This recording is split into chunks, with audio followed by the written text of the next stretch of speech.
Hello, everybody! In a world Okay. without direction, without light, there are two men who will stop at nothing to record mediocre conversations about movies for their friends on the internet. This is Take 47. Bomb bomb. Hello, everyone, and welcome to another episode of Take 47. Today, on episode 11... Ooh, look at us. I know, right? We're just trekking along.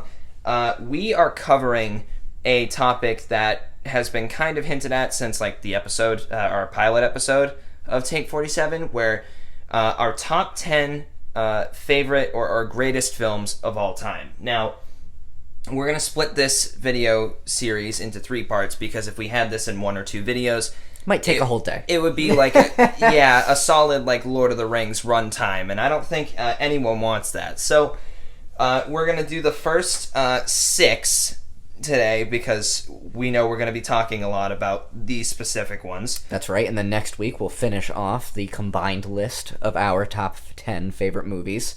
Yep. Until finally, on the 3rd week, we will reconvene and whittle our list down of 20 to just 5 movies. Yep. It is going to be a very, very interesting discussion because it was incredibly difficult to make this list. It's going to be even harder to eliminate 5 of these fantastic films from both of our lists. So That's right. So for the top 10, none of the positions are weighted. It's 1 to 10 with no direct order. However, for 1 to 5, we are going to have to weight them. yeah, so it's going to be very, very exciting. So hopefully you guys are along for the ride. But without further ado, let us dive into this topic with our number 10 pick. So, Cole, with the fantastic trailer guy intro, you're going to have to start off now. What is your number 10?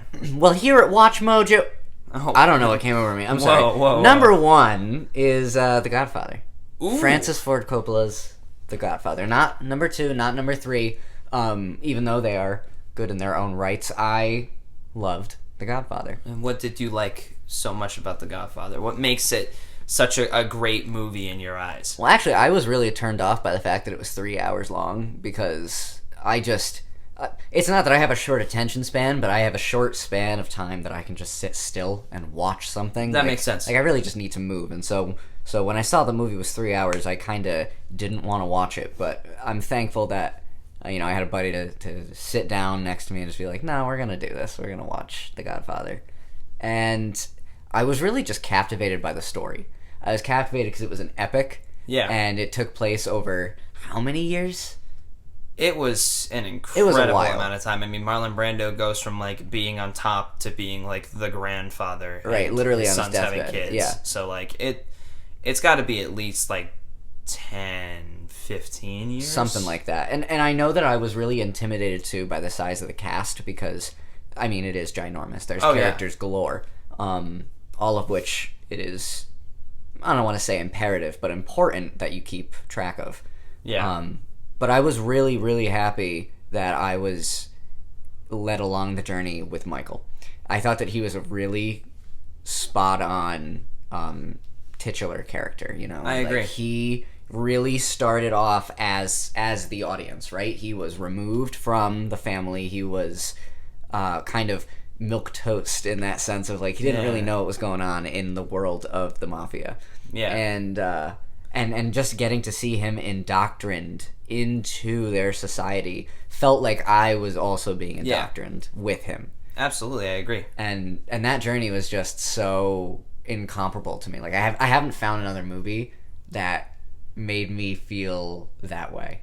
I agree. And for that reason, I have infinite respect for The Godfather. I mean, it was a very, very smart narrative choice to have Michael Corleone be like an outsider in his own family because, of course, the first scene being at the wedding, and he's sitting there with Kate, and she's like, "Oh, like, what does all this mean?" And like he explains the stuff that he knows to her, but obviously in return he's also explaining it to the audience. But it feels natural. It doesn't feel like forced exposition where you're sitting there like, "Oh my god." Can this be over? Yeah, can we get to the point where like it's like all mafia stuff and bang bang and everyone dies, whatever? No, like the movie flows really well, and I completely agree with your choice. And the character of Kate even comes back at the end. I know that she's gone for like the middle of the movie, and it's really easy to think like, oh no, she was just a throwaway character. But she comes back in the end, and the time that she isn't there adds to the story. It's like it's such they give such a good explanation as to why you don't see her and then why you hear from her again. That Absolutely. Like, I don't know, it's just perfect because then at the end she is the outsider in the family and you're looking through her eyes at Michael Corleone getting like sworn in as the new Godfather, and you're like, oh yeah, it's a very awesome ending. Oh man, so good. You know it's heating up. Yeah, I completely agree with you. That's a very good pick.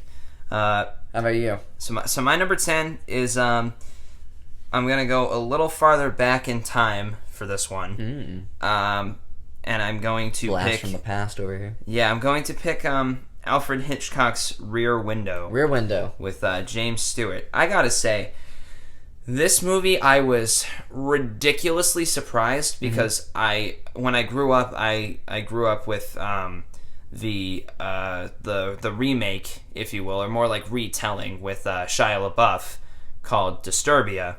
Oh my gosh! And it's a very like, and I like that movie a lot. But seeing like the original, seeing Alfred Hitchcock's take on this, like.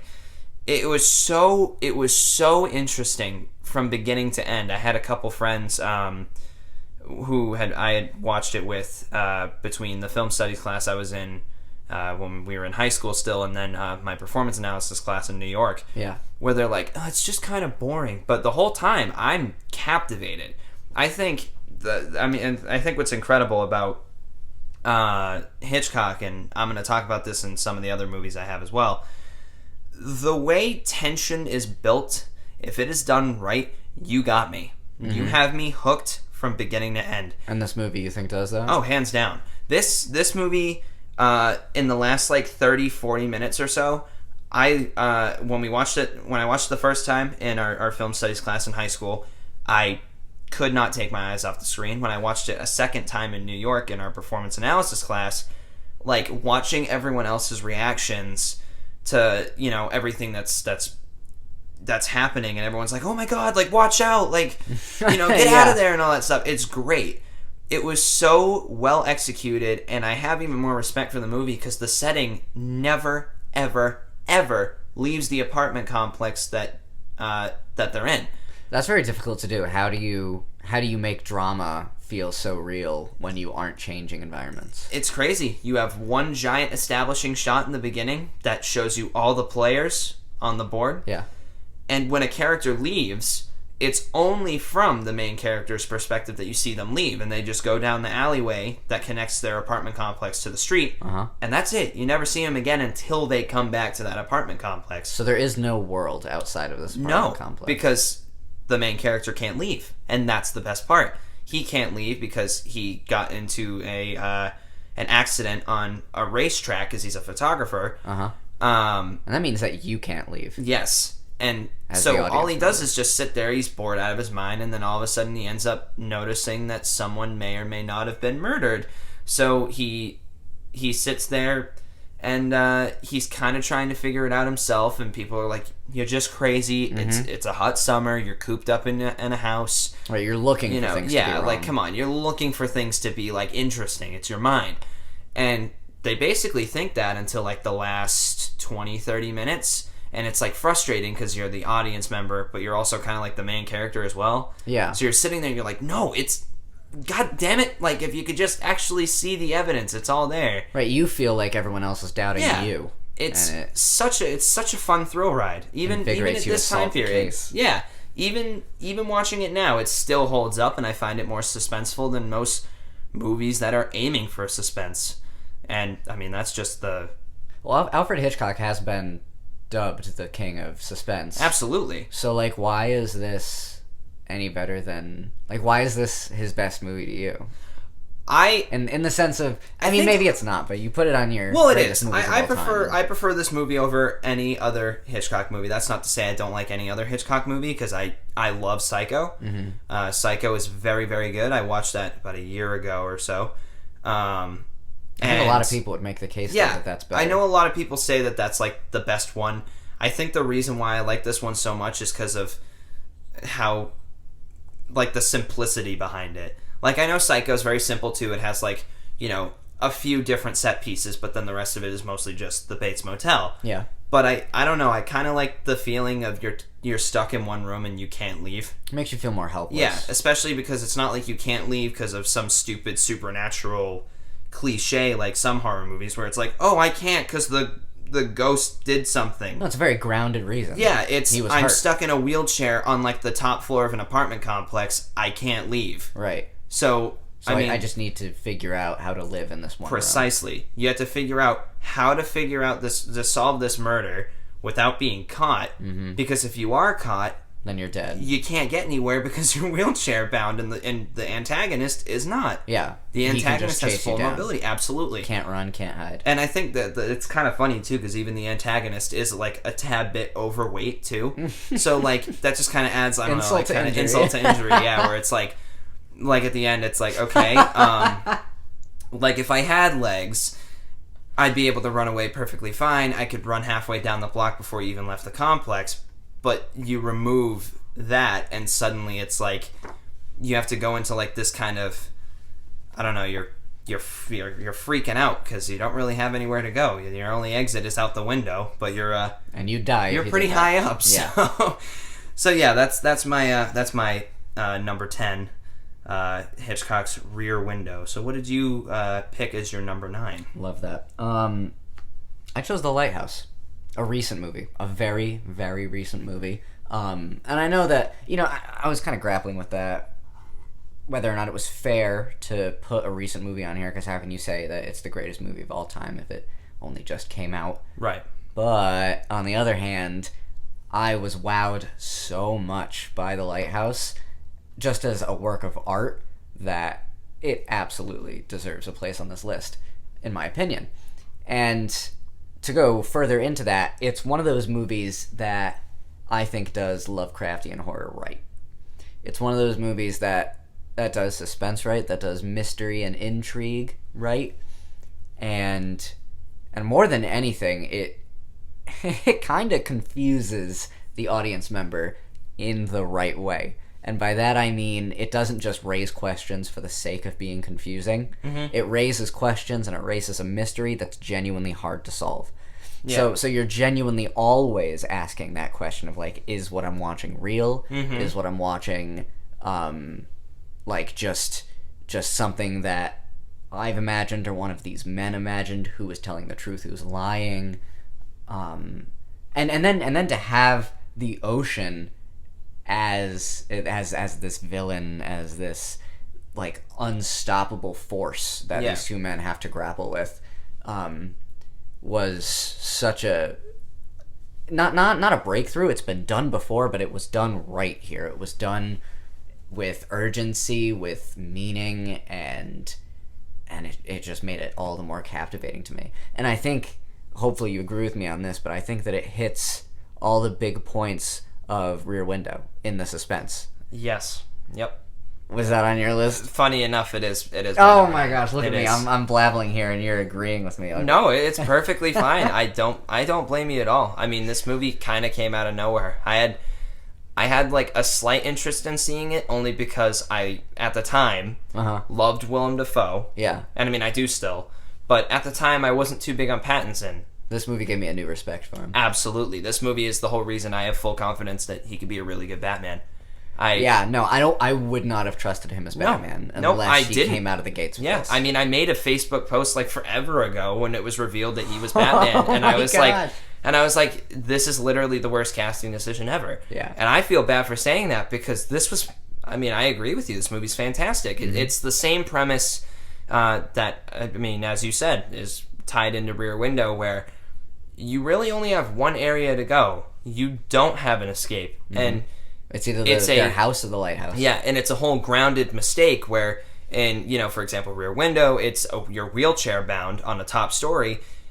It's a grounded reason why you're unable to escape because there is no ground in the lighthouse. It is just ocean. It is miles upon miles of just this eerie darkness. All they know is that they'll be leaving in a couple weeks. Yep. They just have to work until that's then. The thing, though. They don't even know how long it's been. And you, by default, don't know how long it's been. The filmmaking is fantastic because you don't know if it's been multiple days. You don't know if it's been more than a few weeks. A storm comes in. Yeah, they play with your perception of time. Absolutely. A lot. And I thought that was very impressive because I thought it was going to be kind of a straightforward horror. I thought, because Robert Eggers, doing The Witch, which is also a very good one, is sort of in a way straightforward. It's kind of a witch that's, preying on this family. However, this one was a lot more, I guess, complex in terms of its horror. But I do agree with you. Lovecraftian horror and Fear of the Unknown, not a lot of directors I've seen are able to master that. Yeah. You mentioned the good point about the complexity to the horror, and I think that what adds to that is A, the fact that the movie is in black and white. Yes. Which, and B, complementing it is its excellent sound design. Yes. And those two really work together. Because I don't think that the movie would have been as good if one of those was changed. I agree. It's in such a balance that it all works together, right? So being black and white makes me think of these older movies, these older Hitchcock-esque movies, and it makes me feel uneasy because it's so against the norm, right? Movies are in color, movies are a spectacle. People want to look at something pretty, and this movie isn't something pretty because it's all black and white, right? So it's not like your eyes are being constantly interested in hints of color. Yeah. And so that makes you want to listen more. You're not seeing nearly as much, so you want to listen.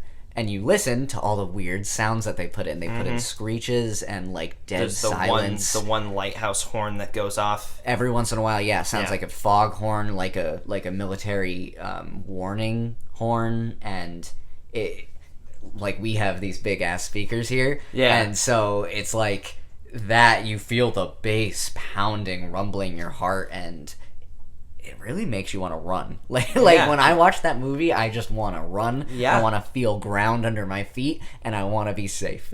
I completely agree with you. When we first watched it, I was sitting there, though, and in the beginning, I was I'm really interested. For some reason, the first shot is what automatically got me interested, just having Defoe and Pattinson just sitting there looking at their only means of escape just sailing away.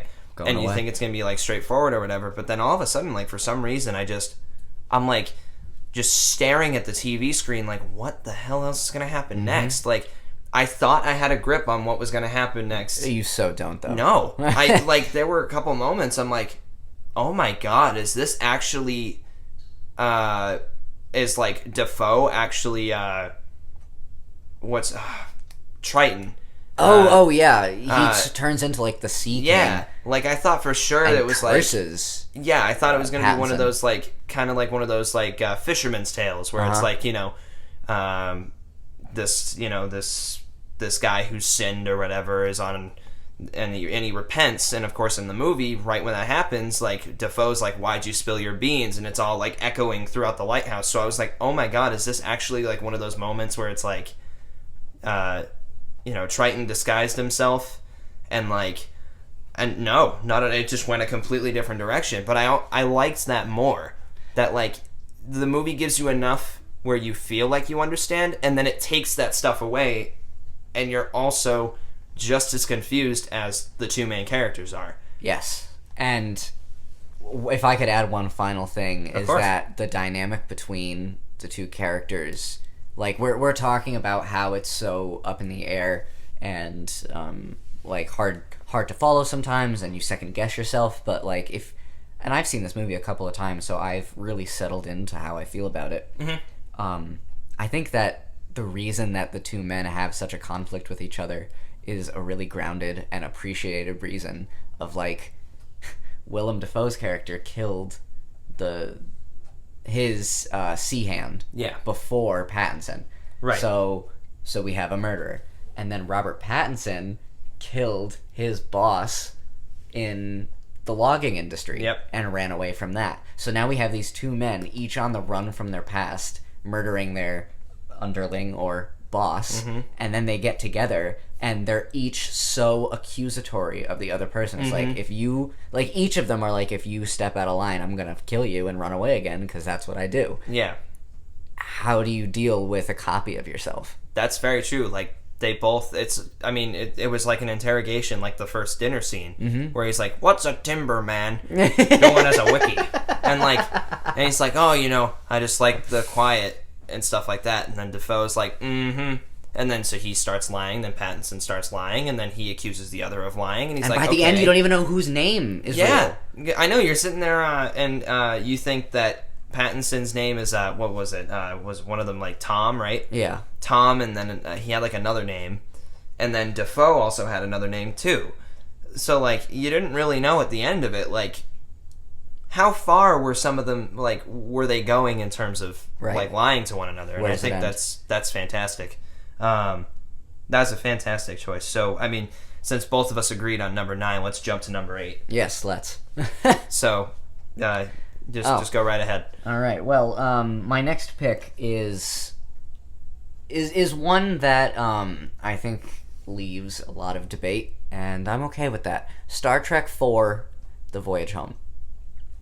Have you seen that movie? No, I kind of stayed away from the Star Trek series. Stayed away from the Star Trek series. You know what? That's fair. For me, it was a really intimidating series for the longest time because I didn't know where to start. Right. And so eventually I had a good friend of mine just show me the original series. The movies. I have not seen every episode of the original Star Trek, but that's fine. I'm okay with that. Yeah. Of the original movies, though, it's well known that the fourth is one of the most ridiculous ones. Oh, okay. Yeah, so the overarching story plot at this point is that William Shatner, Captain Kirk. I don't know why I forgot that. William Shatner, Captain Kirk, and Leonard Nimoy, Spock, have been going throughout the galaxy on the Starship Enterprise. Right. And Spock, just a few movies earlier, sacrifices himself and dies.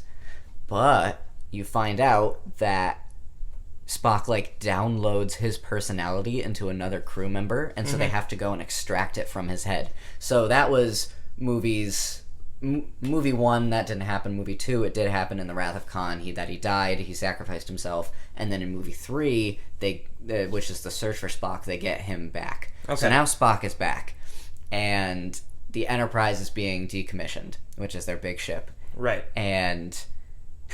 And they're like, but wait, we want to go on a big adventure. So they steal the Enterprise, which was their ship. They steal it back, and they go on a big adventure, and then they have to go back in time to save the humpback whale. So Spock goes back in time, and Vulcan mind melds with a humpback whale to convince it to come into the future. He's like, hey, can we kidnap you and bring you into the future? And the whale is like, yeah, bro. We're chill. I'll come to the future. Yeah, we're cool, dog. We're cool. Yeah, no problem. I'll come to the future. And then he does! In, like, water, though, right? Yeah. Like, they didn't, like, throw him in space. They have a huge-ass tank that they bring him back in. Oh, okay. I was gonna say, like, were they just, like, gonna throw him into the Enterprise with no water and, like, in the middle of space? Like, it just... Every Star Trek movie that I've seen has such an element of, like, taking itself way too seriously. And it works half the time. Okay. This movie really leaned into the ridiculousness, and I could tell that all the actors were having fun, and for once it didn't feel like they were at each other's throats with who the most popular Trekkie was. Right. And I was just like, you know what? This is fun, feel-good sci-fi that I can really get behind, and I think it's a great representation of Star Trek at its best. I mean, I can't really agree or disagree with you, but I'm not gonna lie, you have me interested with Kirk and Spock try to steal a whale.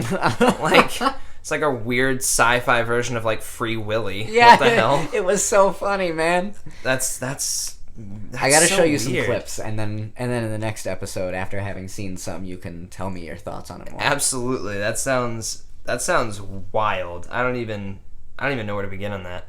Well, you know what? That's okay. Maybe we don't talk about this one a whole bunch. No, that's fine. Just because you don't know too much about it, and that's fine. So tell me your next pick. My next pick is one I actually don't think you know too much about. Oh, funny okay. enough. Back and forth on this. Because I want to say you told me you haven't seen this one yet. Jurassic Park. Because you haven't seen the first one yet, I feel right? like I'm gonna get some fire for this, but yeah, I have not seen Jurassic Park in full. That's perfectly fine. That's why you're watching it on Wednesday. That's true. I am. I have plans to watch Jurassic Park. Yep. Steven Spielberg's fantastic. I think just to kind of hint at some of the other picks on my list, you're gonna know I'm a big fan of Spielberg. Ah, boy.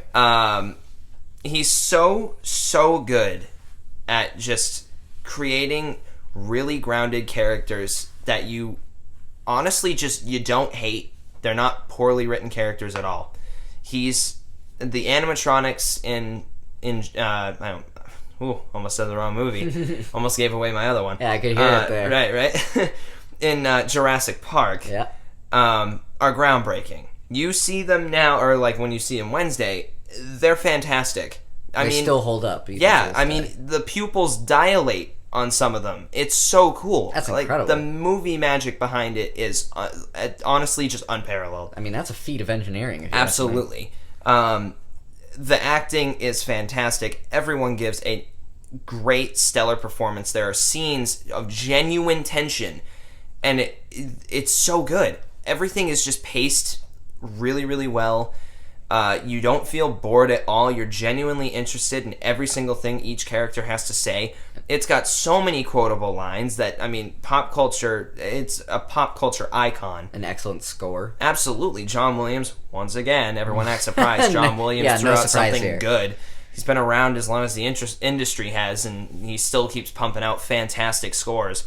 But no, Jurassic Park is genuinely just so good.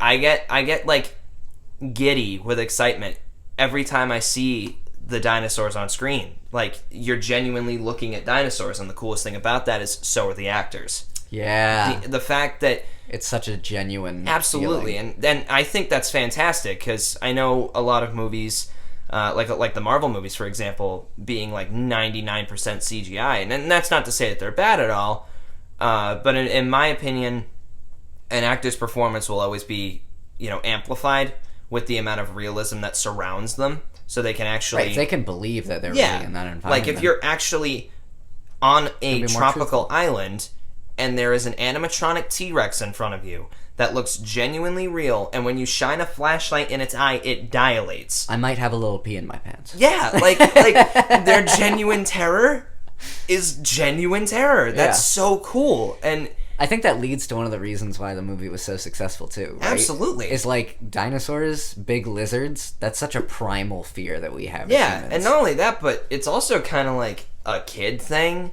Like, oh yeah, he's to love interested in dinosaurs at like, oh yeah, at just 10 a years little kid old, and then likes like whatever big when you trucks get and older, it's dinosaurs. like, who the hell likes giant man-eating lizards? Like, but this movie, you're done watching it, you're movie like, tells you okay, why. like now I know why people like dinosaurs so much. And then you see like all the Jurassic Park movies that come in. Now dinosaurs are huge.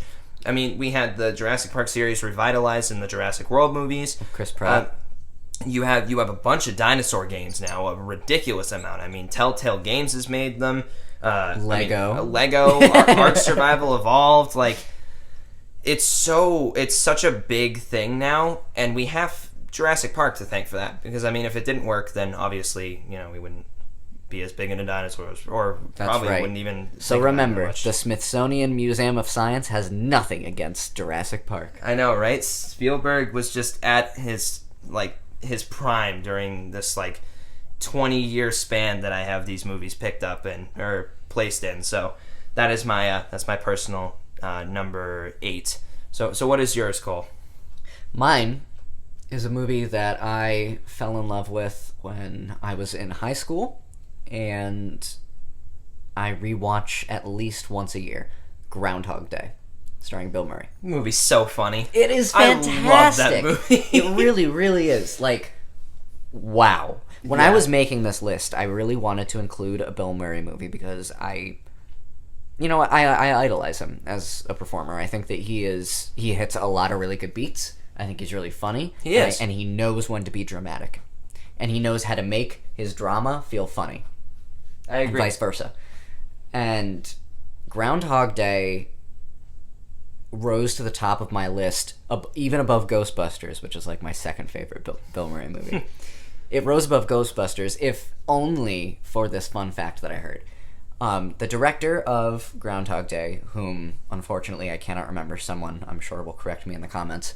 The director of Groundhog Day got into a fight with Bill Murray about the movie because the director wanted it to be a hilarious comedy. Like, he wanted it to be joke after joke just nonstop, after joke. kind of like a Chevy Chase? Yeah. Just bam, right in your face. Right. Joke after joke.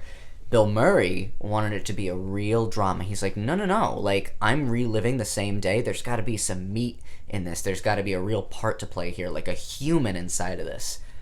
And then both of them just kept fighting about it. Like, there was not a consensus reached. The movie kept on butting heads between these two people, but they were friends. So each of their ideas was incorporated into the movie against the other's will.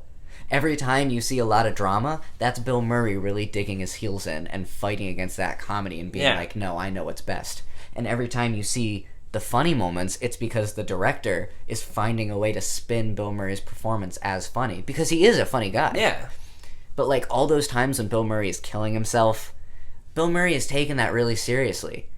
But there's like lighthearted music going on and he's dying with a screaming groundhog and you're like, why do I want to laugh right now? And that's because Bill Murray is also hilarious. Yeah. And he walks that line so well. He does. So perfectly, tiptoeing either side. Funny drama.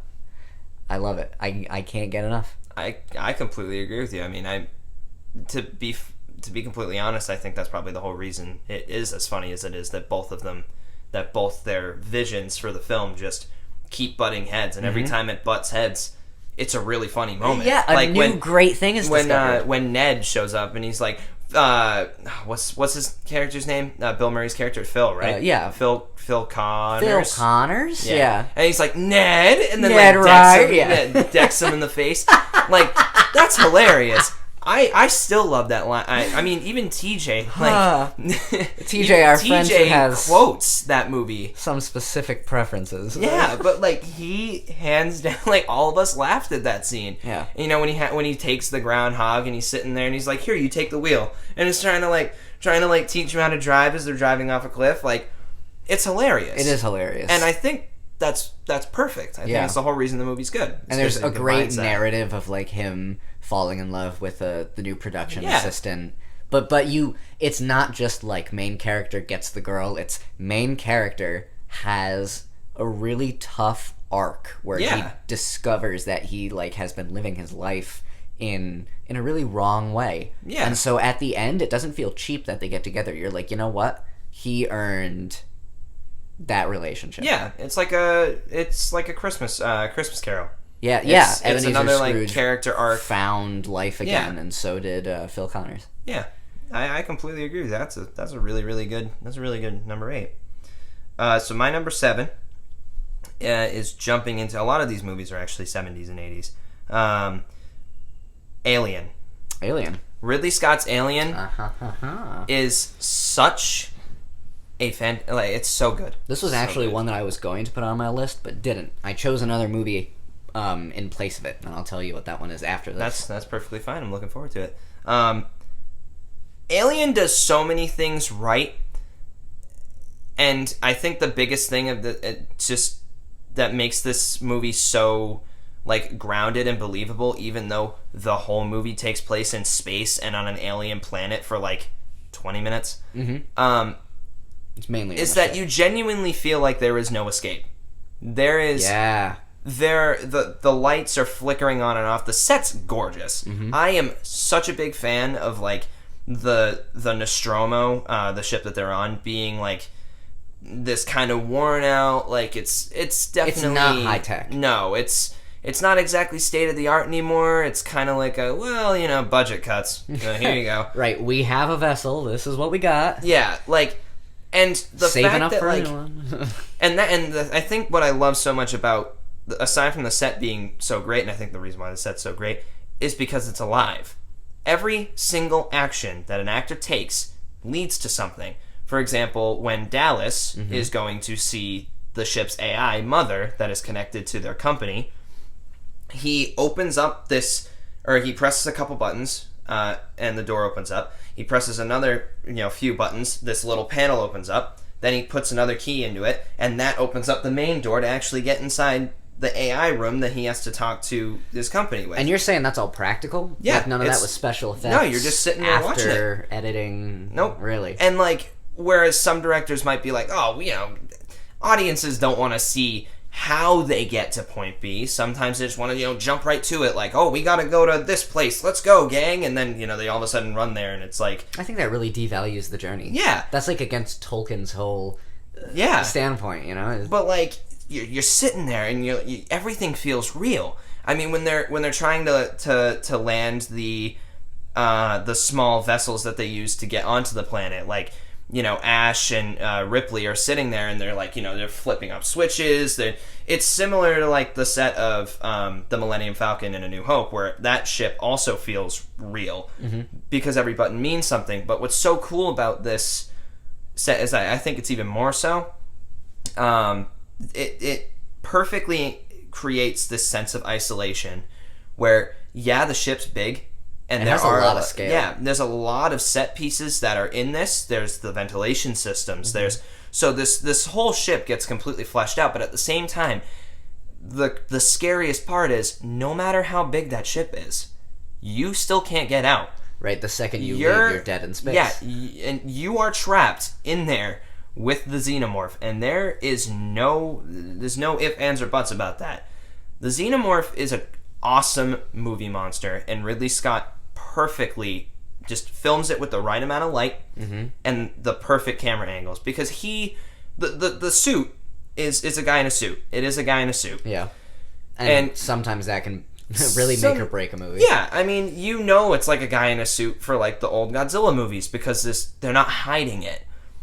And the whole reason why this horror works even now is that even though it is a guy in a suit, you do not know that it is. I mean, you might be able to, but the believability is there, because Ridley Scott didn't want it to look fake, and he already went in knowing that the suit is going to be manned by someone. So you have scenes that are really low lit, or with a bunch of flashing lights, and it's chaotic, it's hectic.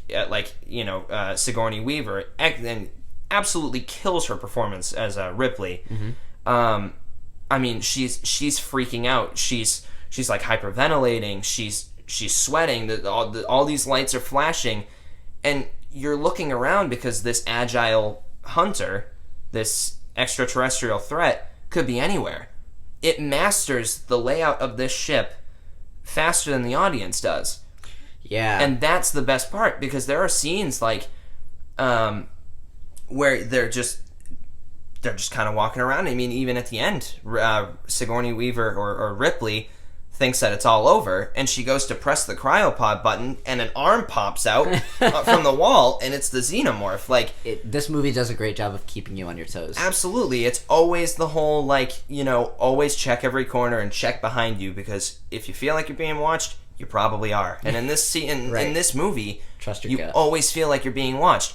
Right when the xenomorph jumps out of John Hurt's chest, which, fun fact, that whole scene, the only people that knew that the xenomorph was actually going to jump out of John Hurt's chest was, of course, John Hurt and the director. All the actors, else. They didn't tell a single solitary actor in that scene. So everyone's reaction is genuine. Well, that's why that's the best scene because in that movie. When it straight up bursts out, and it's just, he's twitching, and the xenomorph is just looking around, very slowly, kind of seeing his next victims, and then just scurries away.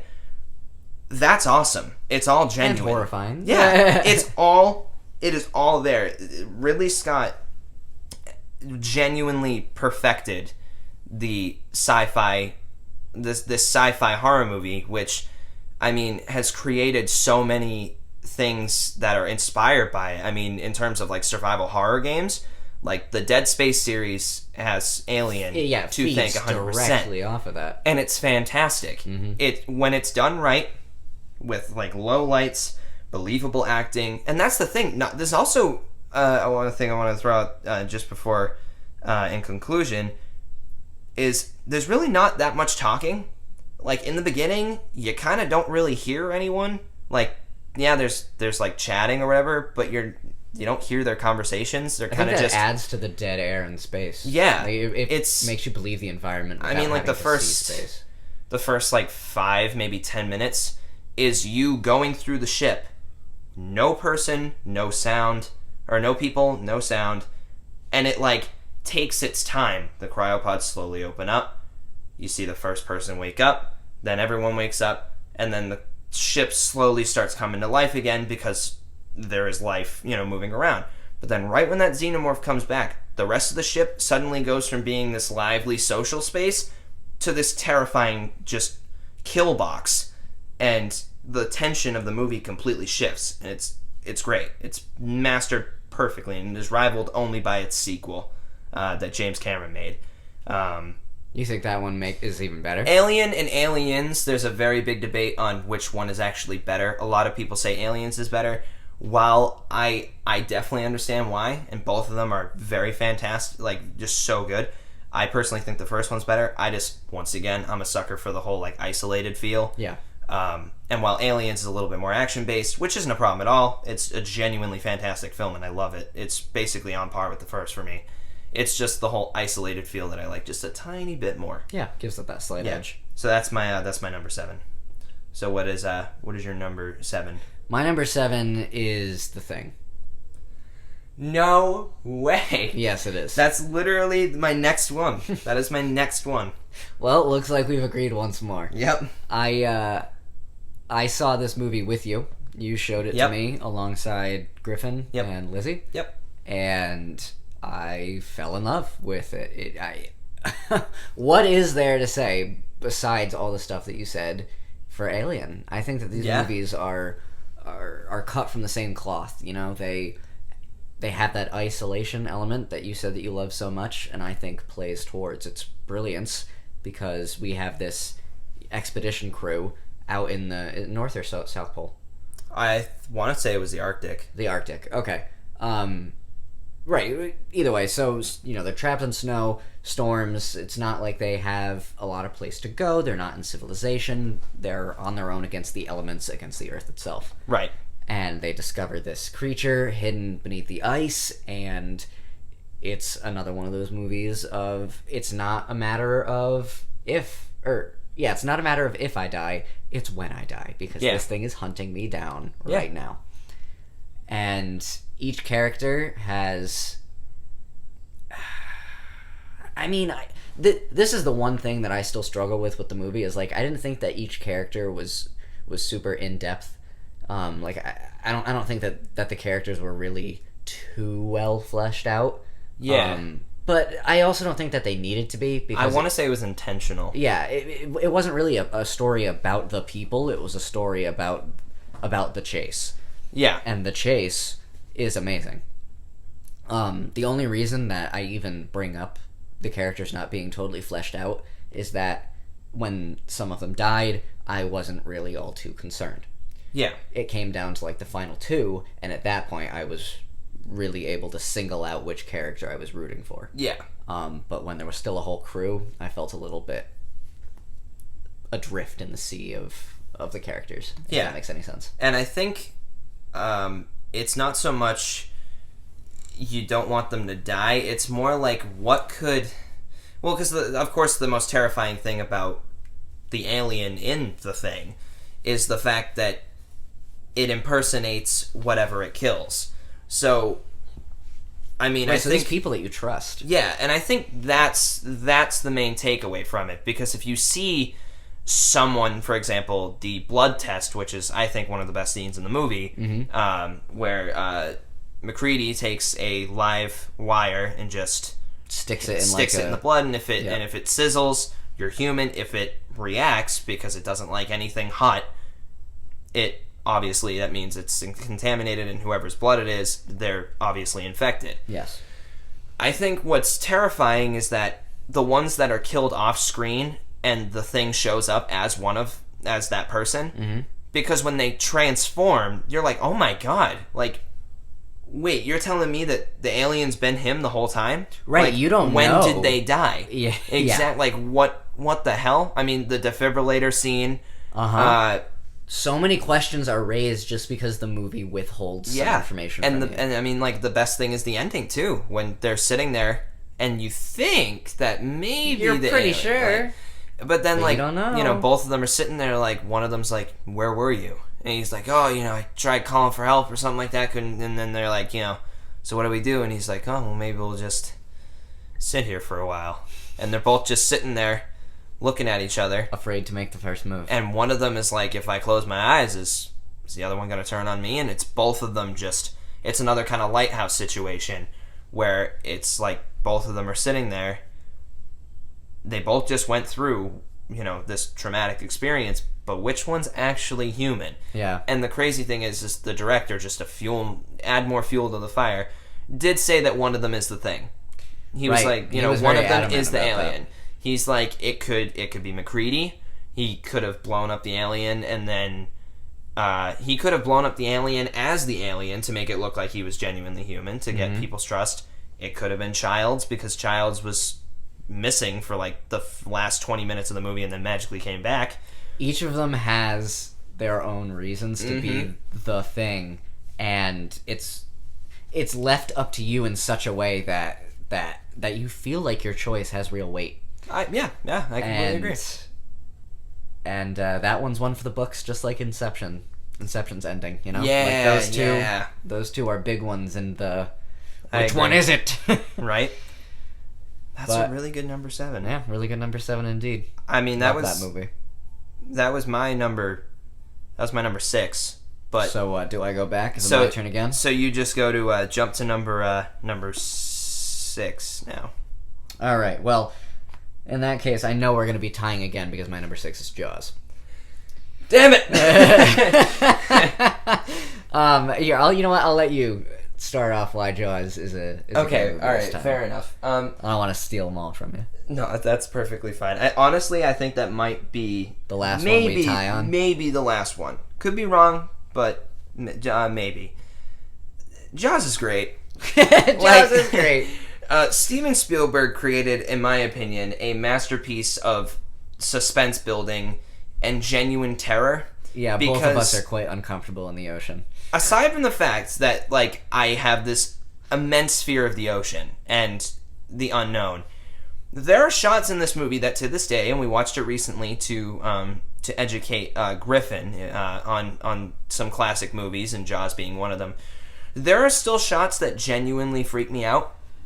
The one that gets me the most nowadays is the shot where the shark ends up swimming into the little pond that Brody's son is in. Yes. And that guy rows over to them, and his boat gets knocked over. Yeah. And when he tries to get on the boat, it's a crane shot of the shark literally just taking his time and then just dragging him under. Yeah, because there's no sound. Oh, it's so, like, I'm even getting chills talking about it now, because the craziest thing is, it's not dramatic.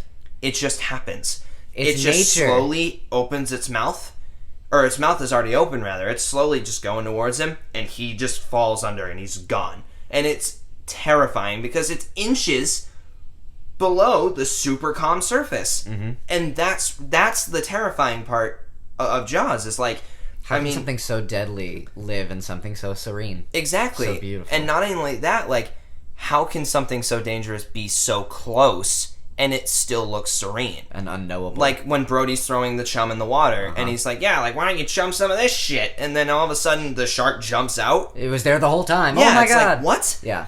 Like, are you kidding me? And then, like, of course, when the orca and, like, the rest of the movie being on a boat and only 3 people trying to hunt down the shark is, I think, the best decision this movie could have gone, because we already got it. We already got the big crowd moment where everyone sees the shark.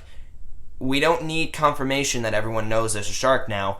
We need the part where we're hunting it down. And the trio of characters is spectacular.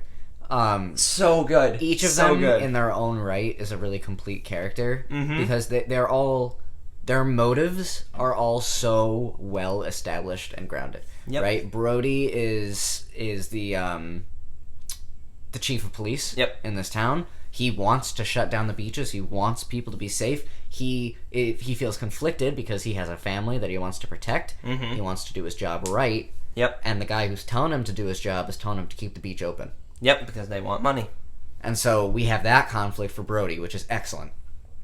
And then we also have the character, the captain of the ship. What's his name? Quint.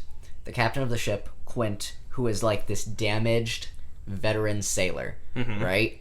And his character arc is one where like he starts real low on the food chain. The people in the town know him. They don't really like him because he's crazy. He's kind of a drunk. Yeah. And it ends with his death, and like his character arc really for me is like he doesn't learn that much throughout the movie. No, right? I think it's, to be completely honest, I think his character arc was finished before the movie even started, when the Indianapolis story that he tells. Yes. Because right when he says that excellent monologue. I mean, that whole scene's great when they're just sitting there, like... It's the reveal of his personality, because he was a secret for such a long time. Yep. And, like, him... It's another, like, kind of Captain Ahab scenario where, like, he purposely overworked his already damaged engine on the boat, because he wanted to bring that down. He wanted to bring it down himself. He wanted all the odds against him. It's kind of like, for example, it's kind of like me when I play like Left 4 Dead and stuff. I want like all the odds against me because it makes it more fun. And in his scenario, it's kind of the same way. I mean, he even has a line where he's like, wait until the taxidermy guy sees what I brought him. He's gonna have a heart attack. Unfortunately, he's not too bright. He's so hell-bent on killing this shark, and he foreshadows his death when he explains the Indianapolis story. He's like, they're lifeless eyes, like a doll's eyes, and like stuff like that, like fantastic. And then Hooper, he's the comedic. He's like the comedic relief. At the same time, though, he isn't. And what I mean by that is don't get along very well. There's a lot of tension between them. That too. I feel like nowadays you see someone that's supposed to be the Joker, and that's all they are, is the Joker. Their dialogue is kind of bad. For example, when we saw Underwater. T.J. Miller's character, who was just constantly throwing jokes left and right, and that's it. There's no substance, and you just want him to die. This one, his dialogue is written so well, and his relationship between him and Brody is fantastic. Because unlike everyone else, he cares about the shark. Exactly. He cares about the shark, but at the same time understands that obviously it needs to be disposed of because this thing is terrifying and it is absolutely dangerous. Yeah. So he, balances that, and at the same time he battles with Quint, because Quint's like, oh, you're a city kid. You don't know anything, You'll be counting money with those hands. And then, he's trying to prove that he's... Exactly, because he's young, he's naive. Yeah. He might know a lot about sharks, but at the same time, Quint's been around sharks. So both of them have these two, kind of ideas that constantly clash, because one looks at it from a kind of intelligent standpoint, from, like a scientific point of view, whereas the other one's like, this is a giant fish that kills people. I'm going to kill it back. Happen. I've seen it kill my friends. Yeah. It's almost killed me multiple times. I'm going to do everything in my power to kill this thing, and I don't care what your cute little scientific idea is, I'm killing it. Yeah. And they constantly clash, and it's fantastic. Jaws, to this day, is, in my opinion, still one of the greatest movies ever. And I know that there were, some talks of a remake, and I think that would absolutely not work, and I hope it fails.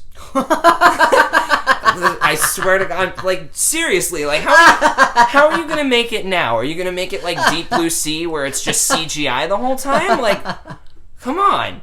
It's not gonna work again. You won't get another Roy Scheider, or Richard Dreyfuss, and friggin', oh my God, Robert Shaw. You won't be able to get that dynamic again, because Dreyfuss and Shaw hated each other in real life. You shouldn't even try, because the amount of things that went wrong with that movie. Is the whole reason it's good in the first place. It was such a unique experience of these people coming together and working together, and like, no joke, against all odds, this movie came out.